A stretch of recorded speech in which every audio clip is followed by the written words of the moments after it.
and welcome back to another episode of Weekly Bee, where I share with you my slow handmade wardrobe. The testicle for the Paphos Pouch is finally out, and if you'd like to help me during this testing process, please find the application link in the description box below. For those of you who do not know what I'm talking about, this is the Paphos Pouch, which is my recent design. It includes a handle, ruffles, a quilted exterior, and on the inside you have an optional division that you can put to separate your things.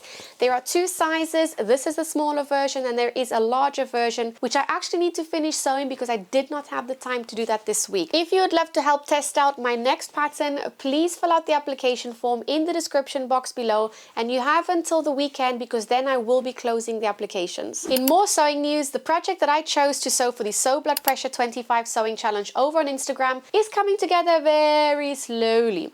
So I chose to do the Fiona Sundress, and I now realize why I have been leaving it to the side. This is a very fitted dress, and even though I've gone by my measurements, I feel like it's coming out a little bit too tight. I have used my actual body measurements to decide on what size I'm going to make. For the bust, I made a size 4, which is exactly my measurement, and the finished measurement for that, there's no ease. So whatever my bust measurement is, that's the size that it's gonna be.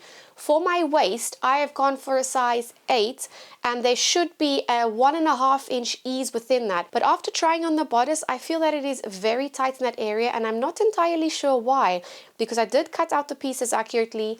I have used the correct seam allowance, so I don't know if this pattern is just running a bit on the small side. I'm kind of hoping that when I sew in the skirt, because I'm taking away some of the seam allowance and it raises that waistline a little bit, I'm kind of hoping that I will have a bit more ease there, but only time will tell. I'm only working on the toile version now, and for the toile, I've only done one of the straps, which I've now realized I need to shorten them by 3/8 of an inch, and I have just pinned the rest together. I've not finished any seams. Some of it's not even backstitched. I've literally just quickly sewn it together because there's only a few days left for the end of June, which is when my challenge finishes, and I think I'm not going to have time to do the real version. So I'm trying my best to quickly sew together the toile to then be able to move on to the real version.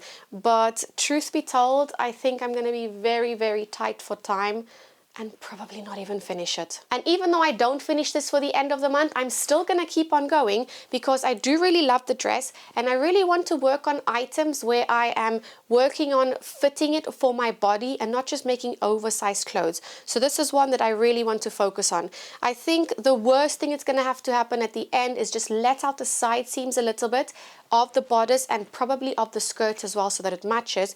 But other than that, there's not much fitting that I need to adjust. The bust looks like it fits well and it's sitting in the correct spot, so I'm hoping that sometime today or tomorrow I quickly baste the skirt pieces together and baste it to the waist, try it on, see how it fits, and if it fits well, I'm not even gonna bother about hemming it. And remember that I need to just shorten the straps. On Saturday was the Build Your Confidence Sewing workshop that I hosted at Abercan Marston, and it was a really good day. All the people that attended said they really enjoyed it, which was the most important part, and one lady even went away feeling so confident, so inspired that she is going to be buying her first sewing machine.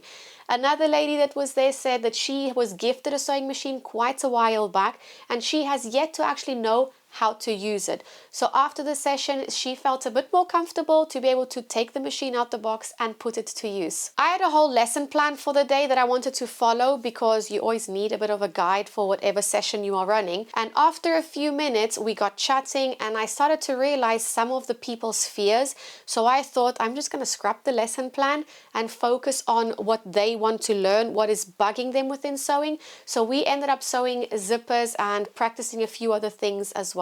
So I'm really glad that we just went with the flow and got everyone a lot more comfortable with sewing. I am excited for every single person that attends any of my workshop, because how exciting is it that you get to create one-of-a-kind pieces?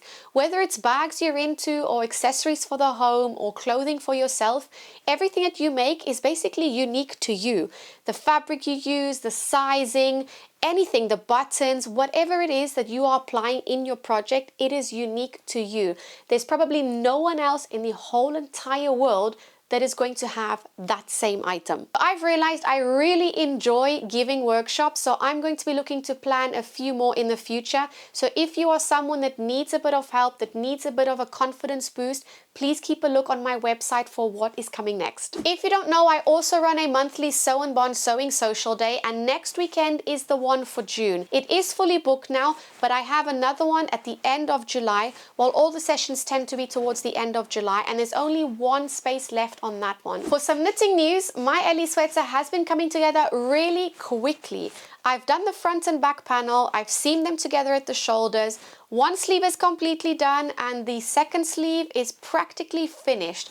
I just have a few more rows to go and then I will start the ribbing, and that is basically done, the whole bodice. What I'm going to do next is, instead of seaming them together, so under the arms and on the sides, I'm going to leave it flat because I think embroidering the lazy daisies onto it is going to be a lot easier for me that way. I found some yarn in my stash that my partner gifted me last Christmas, and it's only small scale, so about 20-25 grams each, and they come in lots of different colors. So I'm going to pick out 3-4 of these colors, but I'm more inclined to go for the pink, yellow, green, and probably orange. So those are the colors that I'm looking at to add onto the sweater. Now the other question I have is, do I make all of these daisies in the same size or in different sizes? So I think what I'm going to do is test these, and I have to do it on the sweater itself because I don't have anywhere else to do it.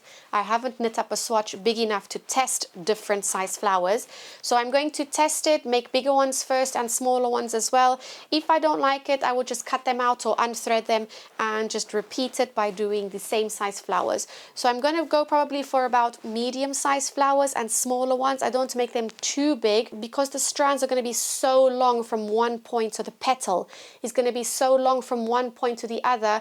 I don't think it's going to look that nice. So medium to small, I think that's where I'm aiming to go for. I think this may take me some time to do, and the plan is to do it on the front bodice as well as on the sleeves, and I'm still thinking if I want to do it on the back, because when I have a jacket on, it's going to be scrubbing against it and it might come out all fluffy, or what's the word I'm looking for?